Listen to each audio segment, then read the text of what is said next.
அனைவருக்கும் வணக்கம். தீபாவளியும் திரைப்படங்களும் நிகழ்ச்சியின் 46வது பகுதிக்கு உங்களை அன்போடு வரவேற்கிறேன். நேற்று நான் ஒரு கேள்வி கேட்டிருந்தேன். அது என்ன அப்படின்னு பார்க்கலாம். 1987 தீபாவளிக்கு ரிலீஸ் ஆன திரைப்படம் மனதில் உறுதி வேண்டும்.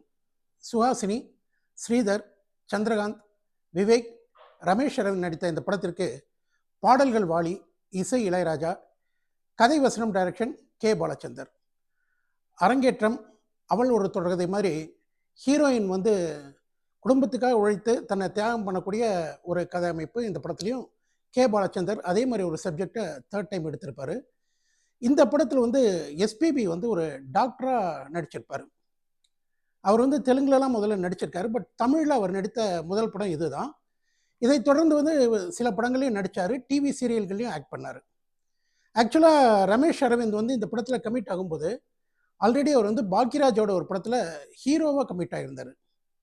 இதை கேள்விப்பட்டோன்னே பாலச்சந்தர் ரமேஷ் அரவிந்தை கூப்பிட்டு, உனக்கு அந்த படம் தான் முக்கியம், ஏன்னா இதில் உனக்கு பெரிய கேரக்டர்லாம் கிடையாது, நீ அதில் ஹீரோவாக வரப்போகிற, ஸோ நீ ஃபஸ்ட்டு அந்த படத்தில் போய் நடி, இந்த படம் வேண்டாம் அப்படின்னு அட்வைஸ் பண்ணி அனுப்பிச்சார். ஆனால் பாக்யராஜ் சாரோட படம் ட்ராப் ஆனதுனால திரும்ப ரமேஷ் அரவிந்த் இந்த படத்தில் நடித்தார். இதில் ஒரு பாடல் காட்சியில் ரஜினிகாந்த், விஜயகாந்த், சத்யராஜ் 3 பேருமே ஒரு பாடல் காட்சியில் நடிச்சிருப்பாங்க.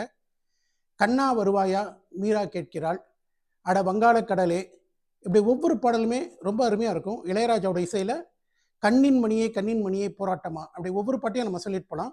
அருமையான பாடல்கள் கொண்ட திரைப்படம் இது.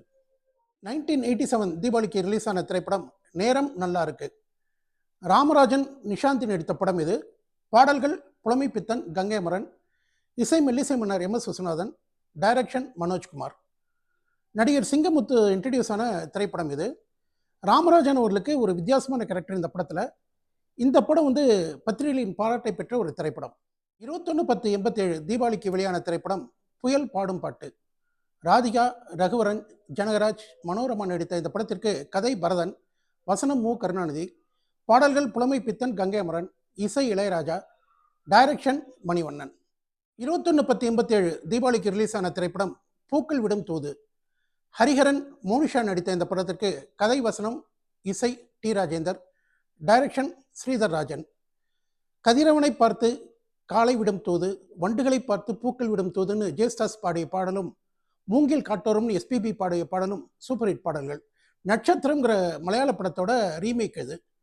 கமல்ஹாசன், ரஜினிகாந்த் படங்களுக்கு இணையாக வெற்றி பெற்ற திரைப்படம் இது.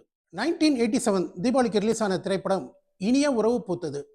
சுரேஷ், நதியா நடித்த இந்த படத்திற்கு பாடல்கள் வாலி, இசை இளையராஜா, கதை வசனம் டைரக்ஷன் ஸ்ரீதர். ஓர் பூ மாலை, அதில் தேன் இவ்வேளை, சிக்கென்ற ஆடையில் சிட்டுக்கள் ஆடட்டும்னு இளையராஜா மியூசிக்கில் பாடல்கள்லாம் ரொம்ப நல்லாயிருக்கும். சுரேஷ் நதியா ஜோடிங்கிறது ஒரு வெற்றிகரமான ஜோடி, அதனால் இந்த படமும் வெற்றி பெற்றது. 1987 தீபாவளிக்கு ரிலீஸ் ஆன திரைப்படம் மை டியர் லிசா. நிழல்கள் ரவி, சாதனா நடித்த இந்த படத்திற்கு கதை வசனம் டைரக்ஷன் பேபி. 1978 லிசான்னு ஒரு மலையாள படம் வந்தது. அதோட செகண்ட் பார்ட்டு தான் மை டியர் லிசா. பேய்ப்பட ரசிகர்களுக்கு ரொம்ப பிடித்த ஒரு திரைப்படம் மை டியர் லிசா. 1987 தீபாவளிக்கு ரிலீஸ் ஆன திரைப்படம் செல்லக்குட்டி. தண்டாயுதபாணி ஃபிலிம்ஸ் தயாரித்த இந்த படத்தில் சரத்பாபு, சுஜாதா நடிச்சிருப்பாங்க. கதை வசனம் ஆர்கே தர்மராஜ், பாடலுக்கு இசை கங்கை அமரன், டைரக்ஷன் நட்ராஜ். 1987 தீபாவளிக்கு ரிலீஸ் ஆன திரைப்படம் உழவன் மகன். விஜயகாந்த், ராதிகா, ராதா நடித்த இந்த படத்திற்கு இசை மனோஜ் கியான், கதை வசனம் பாடல்கள் டைரக்ஷன் ஆபாவானன். இந்த படம் பார்த்தீங்கன்னா 1986 ஊமை வழிகள்னு ஒரு படம் ஆபாவானன் விஜயகாந்தை வச்சு எடுத்திருந்தார். அந்த படம் அடைந்த மாபெரும் வெற்றி இந்த படத்துக்கு கதையே கேட்காம விஜயகாந்த் நடிச்சிருப்பார். ஆபாவானன் படம் அப்படின்னோடனே கண்டிப்பாக அந்த படம் நல்லா இருக்குன்னு சொல்லிட்டு விஜயகாந்த் சார் இந்த படத்துக்கு கதையை கேட்காம நடித்தாங்க. அதே போல் பென்ஹர்னு ஒரு படம், இங்கிலீஷ் படம், அதில் வரக்கூடிய ஒரு சீனை இன்ஸ்பிரேஷனாக எடுத்துகிட்டு ஒரு ரேக்லா ரேஸ் இந்த படத்தில் எடுத்திருப்பாங்க. அது மிகவும் பரபரப்பாக பேசப்பட்ட ஒரு ரேக்லா ரேஸ். செம்மறியாடி செம்மறியாடி செய்வது சரியா சொல், உன்னை தினம் தேடும் தலைவன் அப்படின்னு பாடல்கள் எல்லாமே சூப்பர் ஹிட் பாடல்கள், ஆபாவானன் எழுதிய பாடல்கள். இதில் பார்த்தீங்கன்னா ஒரு நீண்ட இடைவெளிக்கு பிறகு டிஎம்எஸ் பாடியிருப்பார். டிஎம்எஸ் விஜயகாந்துக்காக உன்னை தினம் தேடும் தலைவன் அப்படின்னு ஒரு பாட்டு பாடியிருப்பார். இந்த பாட்டோட ரெக்கார்டிங் போது பார்த்திங்கன்னா அதிகமான இசைக்கலைஞர்களை வைத்து ஒரு லாங் பீரியடுக்கு பிறகு ஒரு ஹால் ஃபுல்லாக மியூசிக் இன்ஸ்ட்ருமெண்ட்ஸோட இசைக்கலைஞர்களோட ஒரு பாடலை பதிவு பண்ணாங்க அப்படின்னா, அது "உன்னை தினம் தேடும் தலைவன்" அப்படிங்கிற இந்த படத்தில் இடம்பெற்ற பாடல் தான். இந்த படம் வந்து விஜயகாந்துக்கு மிகப்பெரிய வெற்றி படமா அமைந்தது. ஒரு டைரக்டர் ஒரு ஆக்டரோட 11 வருஷம் கழிச்சு திரும்ப சேர்ந்து ஒரு படம் எடுத்தாரு. அந்த டைரக்டர் வந்து தன்னுடைய பாணிய முற்றிலுமா மாத்திட்டு இந்த படத்த எடுத்தாரு.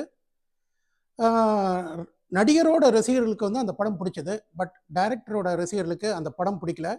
ரொம்ப எதிர்பார்க்கப்பட்ட ஒரு படம், பரபரப்பா பேசப்பட்ட ஒரு படம் ரிலீஸுக்கு முன்னால. ஆனா அந்த படம் ரிலீஸ் ஆயிட்டு ஃபெயிலியர் ஆயிடுச்சு. அது என்ன படம்? அந்த டைரக்டர் யார்? அந்த நடிகர் யார்? இதுதான் உங்களுக்கான கேள்வி. விடை தெரிஞ்சவங்க கமெண்ட் பண்ணலாம். தெரியலன்னா ஜஸ்ட் ஒரு நாள் வெயிட் பண்ணுங்க. நாளைக்கு சொல்றேன். நன்றி, வணக்கம்.